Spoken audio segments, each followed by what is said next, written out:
Hey, what's up? Hello, my name is Christina Joy. I am the founder of EDM Yoga, and today we are going to go over the 11 sacred suggestions that we apply not only to our yoga practice, but to our daily life. The truth is, yoga is so much more than just the physical practice, which in Sanskrit we refer to as asana. It's actually an eightfold path, meaning that there are 8 different areas that we can apply the practice of yoga, not just through movement, but even more so through the way that we live our life. Yoga means union. So bringing your soul together with your physical body, creating a divine connection between yourself and the spiritual realm, as well as yourself with the world around you. In yoga, we practice the yamas and niyamas. Those are the first 2 of that eightfold path, sometimes referred to as the 8 limbs of yoga. And yamas refer to your relationship with the outer world. So the way that you use restraint with the way that you're acting in the outer world. And then the niyamas refer to your inner world, your inner awareness of how you're treating yourself on a really profound self-care level. So when you follow the yamas and niyamas, and there's 5 of each of them, the one thing that actually allows you to be able to bring all of that together and wrap it up with a bow is the word intention. So you want to have intention. You want to be intentional about carrying out these sacred suggestions. And that's why there's 11 of them. So we start with live with intention without expectation. And in Sanskrit, the word that describes intention is Sankalpa. So allowing yourself to take this moment right now to set your intention for your practice, that not only are you wanting to heal your physical body, your soul container, your physical apparatus, but also to become a conscious observer of your mind so that you can manifest from a place of vibrational alignment, not only healing literally the way that you feel in your body, but also the world around you. So it's really a holistic practice that you're embarking on. So you're setting that strong intention and you're intending to keep these sacred suggestions close to your heart, knowing that you get what you give. So when you set the intention and you really trust yourself and you have a good relationship with your outer world and with your inner world, that's when you're going to get the best results in your life. And that's why it's a practice. Yoga is a practice and life is a practice. Life, I actually like to refer to life as a game, because if you don't know the rules of a game, you're not going to do really well at the game and you're not going to like the game, because if you don't know how to play, you're going to be losing the whole time. So you're detouring into fear. You're not understanding how the game goes. You're not getting to what you want. And of course, you're going to want to quit. And that's why people manifest a bad day, a bad week, a bad life. But the cool thing is you can do the opposite of that and manifest a good day into a good week, into a good life. So we'll start with the yamas. So these are with our outer world. And the literal translation is restraints. So having restraint and not acting from your ego is really the key here. And so the first one is nonviolence, ahimsa. So think about plur, peace, love, unity, and respect. You want to make sure that you're acting from a place of, I love myself so much that I see the world as loving, and I would never do anything to harm myself or the world around me. So really getting clear on that golden rule energy. The next one is going to be Satya, which is truthfulness. Tell the truth and the truth will set you free. I mean, it's as simple as that. Being truthful with yourself and with the world around you. So you're not going out of your way to gossip or tell lies or, run around the truth in any sort of way. You're really just focused on living in the moment, being peaceful in your present, and trusting that when you tell the truth, you'll still be well received. The next one is non-stealing. So this has to do with not only material things as far as like not stealing something, but even more so as far as not stealing time. Because time is the one commodity that literally is so finite. We can't get it back.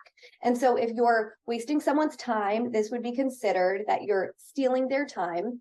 And this is not a vibration of light and love and peace. So you want to really notice, like, what opportunities are you feeling like you're needing to steal? Because if you're coming from a place of feeling like you need to steal those opportunities or step out and do something that maybe isn't for you, it just shows that you don't trust that everything is coming to you, that you deserve to have all of the things that are meant for you. And when you're ready and when you show up as the person who deserves everything that you want, that's when you're going to get everything that you want, because you're showing up in the vibration of being able to hold it. The thing about stealing something is, if you steal something, you're not going to be able to keep it, in the sense that you aren't going to be the person that deserves to have this thing because you didn't go about getting it in the right way. And so that thing will eventually leave you. And you don't want that. You want to be able to be in the receptive mode. You want to be able to have that thing, and you want to be the person who deserves it. Fourth yama is going to be non-excess. So this is about not overdoing it. Everything in moderation. The Sanskrit for this is Brahmacharya. This is an energy of knowing that everything can be medicine or poison, depending on how you use it. So gorging yourself, eating too much, the body's not going to feel good. Also, why take more than what you need in the physical material world? You want to have what you need and really feel good about what you have, and have a few really, really nice things that you love, and not like an excess of things that maybe you don't necessarily need or want in your life. So you're coming from this place of like, I have these really beautiful things that I take really, really good care of. But that then leads us into our next one, which is the fifth yama, which is non-possessiveness, meaning don't have attachment to all of those material things, because at some point, all of this is going to end and we're all dying. We are literally all dying. So you can't take anything with you when you're gone. So this is about understanding that you're able to receive from a place of vibrational alignment, but you're not holding on to anything. Like, you're not grasping it so hard that if you don't have it anymore, then you're going to be totally done for. You're in this energy of, I hold on and I let go with ease. I know as I breathe in and breathe out, just like my breath, so is money, so is time, so are friendships. All of these things are just always coming back to you. So why would you be possessive over anything when you know that you're always going to be taken care of? And so it all goes back to this energy of just knowing you are always taken care of. And then we move into the niyamas. The niyamas are all about our inner world. And the first one is purity. So cleansing your physical body and really getting into your yoga practice is a big one with this. So cleansing your physical body has to do with like drinking juices, drinking a lot of water, making sure that you're eating really well, taking care of your soul container so that you can have a pure channel, so you can be a vessel to source energy. This also has a lot to do with like purifying your thoughts, not thinking thoughts that don't feel good, not thinking thoughts that contribute to the old story. This is about having a clean body, mind, and soul.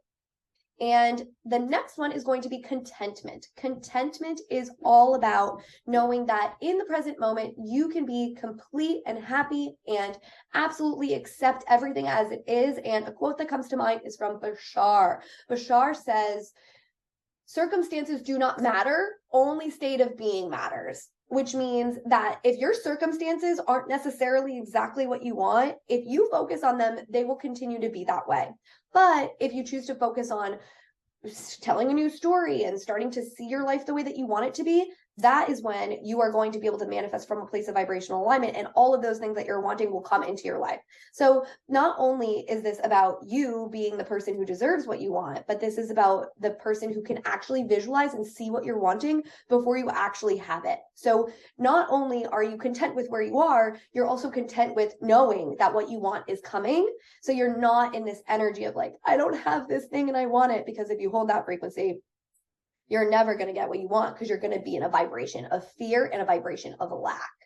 The next one is self-discipline, also referred to as tapas. And the translation for tapas is heat. So this energy of like actually being disciplined and like getting it done, when it allows you to prepare for challenges. So this is about you being strong and taking aligned action even within challenges. And the next one, the fourth niyama, is Svadhyaya, which is self-study. So life is an experiment, right? Life is an experiment. The way that you live in your body is an experiment. How you want to feel, how you want to look, all of these different things. Like, you're playing with your style, you're playing with the different foods that you're eating, what resonates with your body. A big part of Svadhyaya is going to be about Ayurveda, which is the sister science of yoga. So you're eating with the seasons, and we'll get into that in another video. Definitely let me know in the comments if you want to learn more about Ayurveda, which is the sister science of yoga. And we will go deep into eating with the seasons and the cycles of life and all of those types of things. So understanding yourself essentially, and making sure that you're the observer of the story that you're telling about yourself. yourself and about your life? Are you telling a story of why this, that, or the other thing isn't working for you? And how can you just be the observer of that, listen to that, instead of getting stuck on that, and allow yourself to then take aligned action to get what you're wanting, instead of like literally just blowing up your personal game and freaking out from that hamster wheel of life. So this is about self-study, observing your thoughts, telling a new story based on what you're wanting and what you learned from your study, because you are a science experiment. And the last yama is surrender. So after knowing all of these things, it's really important that you surrender all of it, because even though you're understanding and you have this really strong intellect now about all of these different ways that you can take these sacred suggestions and apply them to your life, you want to give yourself a break. You got to cut yourself some slack, because I remember when I first started my yoga teacher training and I started learning all of these things, and I was like, oh my gosh, there's so many things for me to remember. There's so many ways that I can get this wrong. And that held me back in my practice. So it's really important to me that you know that you are allowed to make mistakes. You are allowed to know what the right path is, and you are allowed to detour into fear, because every single time you detour into fear, you learn how to come back a little bit faster. And every time that you come back a little bit faster, you get a little bit better and a little bit better and a little bit better. And so this essentially looks like, say you had too much to eat, and that refers to Brahmacharya, non-excess, and you're like, oh my God, I just learned about non-excess and I just ate way too much and I really don't feel good. That is a moment for you to say to yourself, I love you and I forgive you. Forgive yourself fast. F is like one of my favorite letters, and forgiveness is my second favorite F word. So you need to forgive yourself and start telling the story of what you want instead of the story of what you don't want. So again, these are just sacred suggestions. The more you follow them, the better your life will be. And when you notice that you detour into fear, you come back faster every single time. So this is about living within this practice. And it all goes back to that intention. So living with intention without expectation. Thank you so much for being here. If you liked this video, hit the like button, share with your friends, and be sure to subscribe. I'll see you next time.